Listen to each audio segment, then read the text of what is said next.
What is up, everybody? My name is Logan Strome. Welcome to CTF Strome Talks Football. Since the NFL Honors is right around the corner, I'm going to be giving you guys my end-of-season NFL awards. So basically what we're doing here is I have a bunch of awards that I made up, and then also there's awards that are actually in the NFL Honors that are real awards. And I'm just going to give you every single winner that I think deserves to win each award. So let's not waste any more time. Don't forget to comment, like, subscribe, turn on notification bell so you don't miss any of my videos whenever I post. With all that out of the way, let's get started. Alright, the first award we've got here is Most Improved Team. There's been a few teams this season that's definitely been improved, but when you think of one team, when you think of this award, you're going to think of the Washington Commanders. When I did my mid-season NFL awards video during the middle of the NFL season, I had the Commanders at this award, and nothing really has changed, except they've gotten better and better, and they shockingly made the NFC Championship. Like, they had a hell of a season, man. They went from a team that nobody talked about to a team that everybody talks about in the NFC and should get better throughout time. Excellent season. Alright, the next award we've got is Most Disappointing Team. Last time I had the Jets at this position, and you wouldn't be wrong if you said the Jets. Like, if you said the Jets won this, like, you would not be wrong at all. But there's another team I think about, and I think they deserve this award more, and that is the San Francisco 49ers. You can blame injuries all you want, and it is a huge part of why the Niners were so disappointing this year. But if you've watched the Niners this whole season, you can see how much they underperformed with the players that did play this season. Other than George Kittle and Fred Warner, everybody else underperformed. Brock Purdy underperformed. CMC, I know he was hurt, but when he did play, underperformed. Deebo Samuel underperformed. He had his worst season of his career. Nick Bosa underperformed. Javarius Ward underperformed. Like, this whole team underperformed.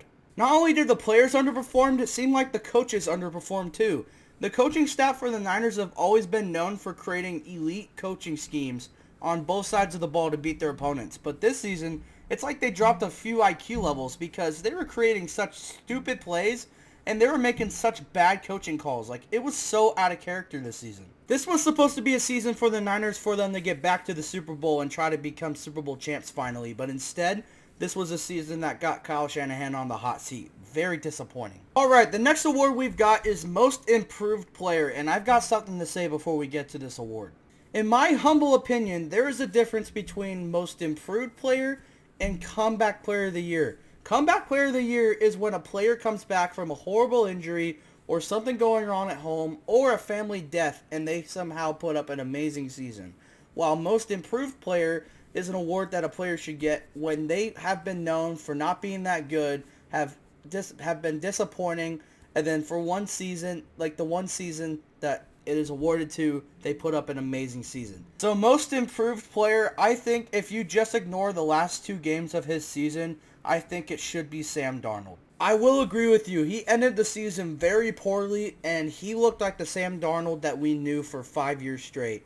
But if you just ignore those two games, you will see how much he's improved this season, and he was very, very good. Just ignoring everything that happened in the playoffs, the Vikings were not supposed to be good. They were supposed to be like around 7-10 to 6-11, especially the fact that Sam Darnold was going to make the spot since J.J. McCarthy was going to be hurt. But instead, the Vikings were the first team to ever be 14-3 while still losing their division, but it's still impressive. They won 14 games with Sam Darnold, and he was a huge reason why they've won those games. Other than those last two games, he's definitely been the most improved player this season.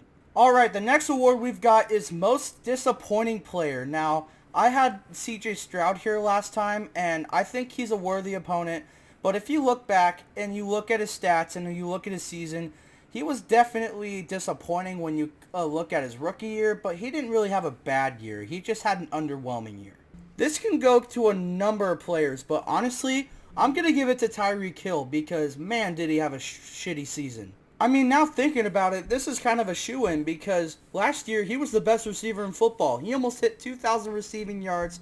He was elite in fantasy. He was the best receiver in football. And then when you look at this year, it looked like he was having a hard time creating separation. He was getting injuries a couple times, and has not been good. Not only did he disappoint on the field, but he disappointed in the locker room. Was always creating problems. He was always creating drama.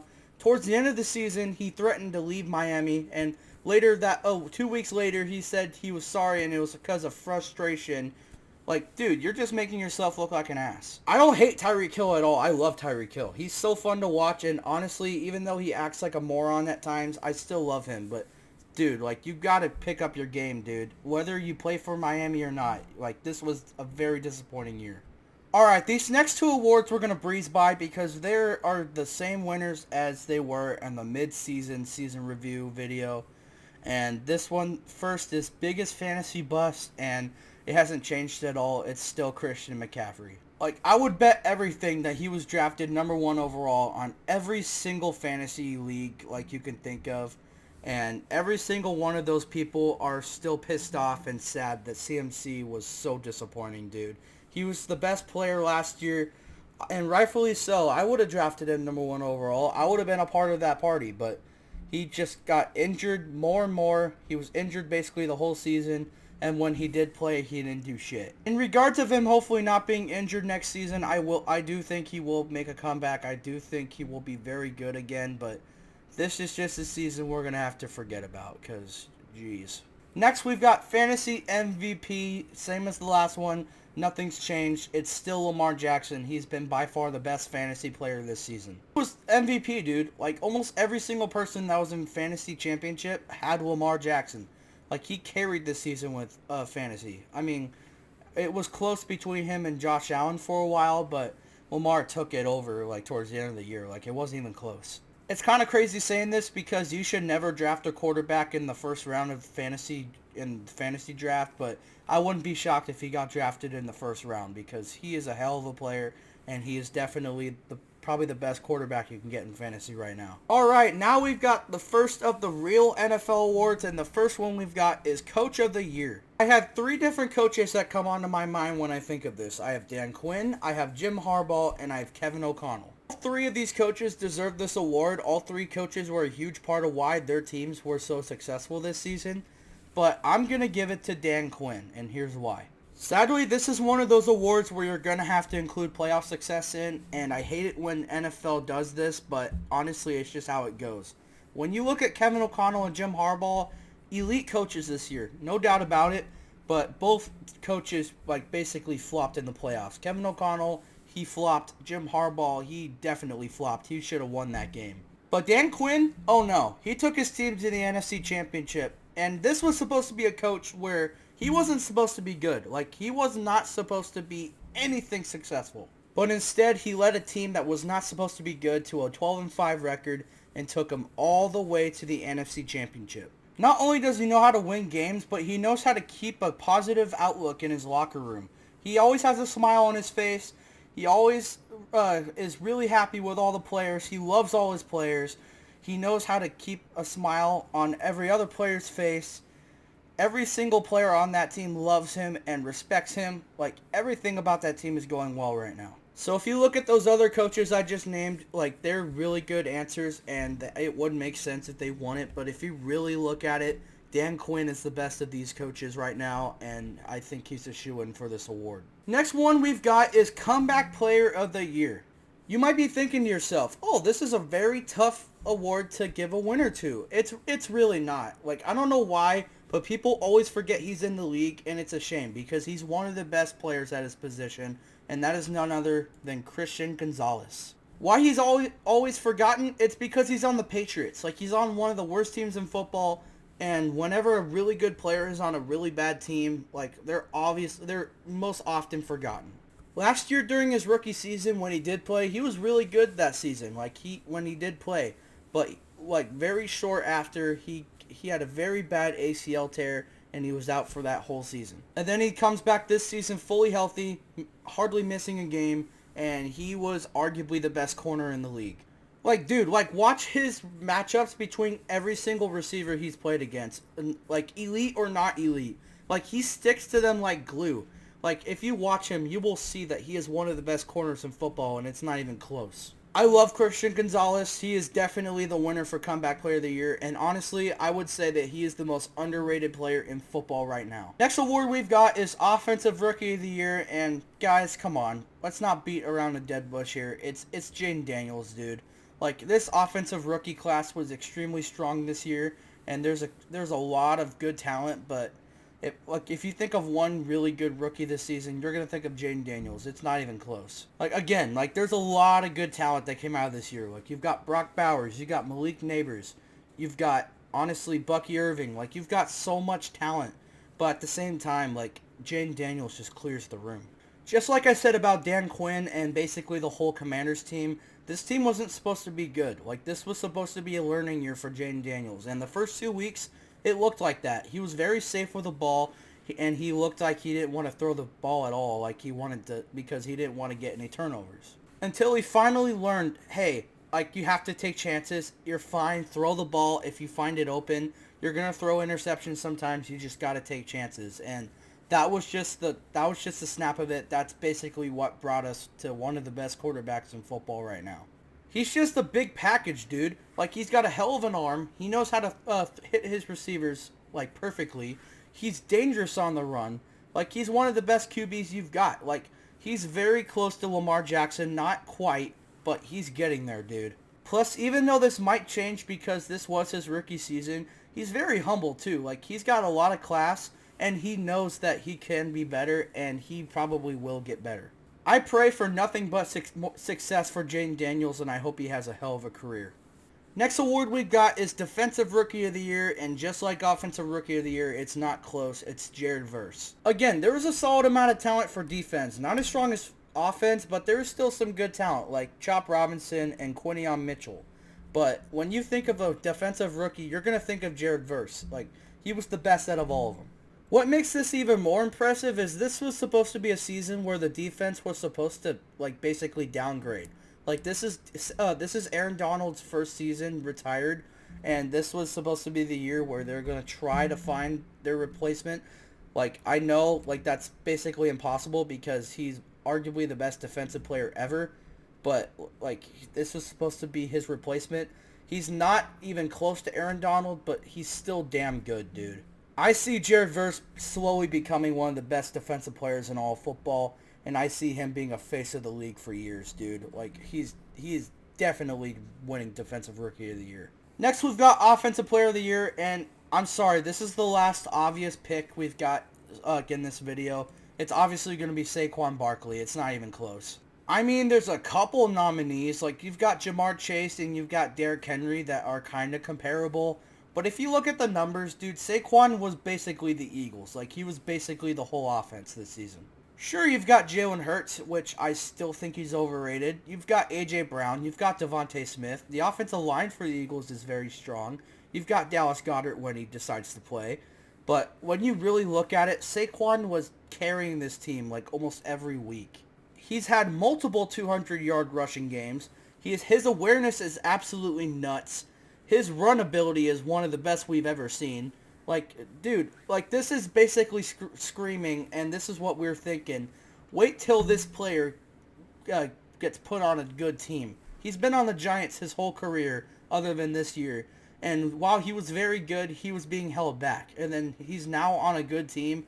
Look what he's done. He's had arguably the best running back season ever. If I had to bet anything for Saquon, he's definitely going to be number one overall draft pick in fantasy next season. He's going to be the number one choice. And it's for really good reason. Saquon's the best player in the league right now, in my opinion, and I think this season alone put him in the Hall of Fame for his career. Next, we've got Defensive Player of the Year, and honestly, this one's kind of tough because there's a lot of players you can name. You've got Myles Garrett, you've got TJ Watt, you've got Fred Warner, you've got Christian Gonzalez, you got Pat Surtain. All of these players could be, winners, and honestly, I wouldn't be upset. But honestly, I'm going to give it to Trey Hendrickson. He deserves it. Not only has he improved the more seasons he's played, he was the sack leader this season. He led the whole league in sacks. I'm not saying that him leading the league in sacks is the only reason why he should win this award. I'm not saying that at all. I'm basically saying that he's been underrated this season, and he has arguably been the best player on defense this season.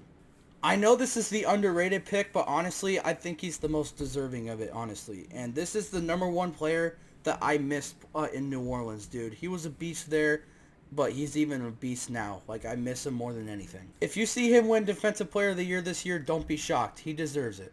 And last but not least, we've got the most important award of them all, MVP, Most Valuable Player. Honestly, this is how it's going to go down. These are the three main nominees. Josh Allen, Lamar Jackson, Joe Burrow. The three best quarterbacks this season. And I'm sorry for saying this. When I compare these two quarterbacks, Joe Burrow is basically out of it. Like, I know he had an elite season, but honestly, he just doesn't compare to these other two quarterbacks. This whole NFL honors is basically a popularity contest. Like, I have a no doubt in my mind they're probably going to give it to Lamar Jackson. I think he's definitely more deserving of this than last season. Like, last season, he did not have an MVP season. It should have went to Christian McCaffrey. But still, like, this season, he definitely had a way better season. And if he was named MVP, it would make sense. But yet and still, I'm still going to give it to Josh Allen, and I still think he should win this award.